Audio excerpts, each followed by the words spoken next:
Operation വേണം, ഒരു operation ഇല്ലാതെ ഇത് ഓക്കെ ആവത്തില്ല എന്നാണ് എന്നോട് ഡോക്ടർ പറഞ്ഞത്. ഇതാണ് എൻ്റെ MRI. എനിക്ക് L4 L5 ഡിസ്ക് ബൾജാണ്. അപ്പോൾ എന്നോട് ഹോസ്പിറ്റലിൽ നിന്ന് പറയുന്നത് ഓപ്പറേഷൻ ചെയ്യണം, ഓപ്പറേഷൻ ചെയ്താൽ മാത്രമേ ഇത് റെഡി ആവത്തുള്ളൂ എന്നാണ് പറഞ്ഞത്. അപ്പോൾ അങ്ങനെ ഇരുന്നപ്പോഴാണ് ഞാൻ അവിടുത്തെ സമൂഹ ഡോക്ടറിനെയും ഇവിടുത്തെ എലമെൻറ്റ്സിനെ കുറിച്ച് ഞാൻ അറിയുന്നത്. അപ്പോൾ ഇവിടെ ഡോക്ടർ പറഞ്ഞു നമുക്ക് ഓക്കെ ആക്കാം, ഓപ്പറേഷൻ ഇല്ലാതെ നമുക്ക് ഓക്കെ ആക്കാം.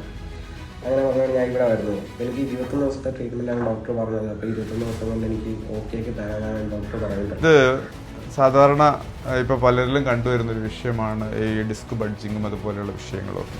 അപ്പോൾ വൈഷ്ണവൻ്റെ വിഷയത്തിൽ നമുക്ക് ആശങ്കപ്പെടാനൊന്നുമില്ല. സർജറിയോ മറ്റു കാര്യങ്ങളോ ഒന്നും ഇല്ലാതെ തന്നെ നമുക്കിതിനെ കൈകാര്യം ചെയ്യാൻ പറ്റും. ഇവിടെ നമ്മൾ ഒരു പരമ്പരാഗത ശൈലിയിൽ ചെയ്യുന്ന ബോൺ സെറ്റിംഗ് അടങ്ങിയ ഒരു ചികിത്സാ രീതിയാണ്. ആദ്യമായിട്ട് നമ്മൾ നടുവിൻ്റെ ഭാഗത്തുള്ള നീരുകളെല്ലാം നീക്കം ചെയ്യുന്നതിന് വേണ്ടിയുള്ള കിഴികളും തടവലും ഒക്കെ നടത്തിയതിന് ശേഷം നമ്മൾ ഫൈനലി ചെയ്യുന്ന വസ്തി പോലുള്ള ചികിത്സകളൊക്കെ ഉണ്ട്. അതിനെല്ലാം ശേഷം ഫൈനലി നിങ്ങളുടെ ബോൺ അലൈൻമെൻറ്റ് നമ്മൾ പ്രോപ്പറാക്കി ഇടും.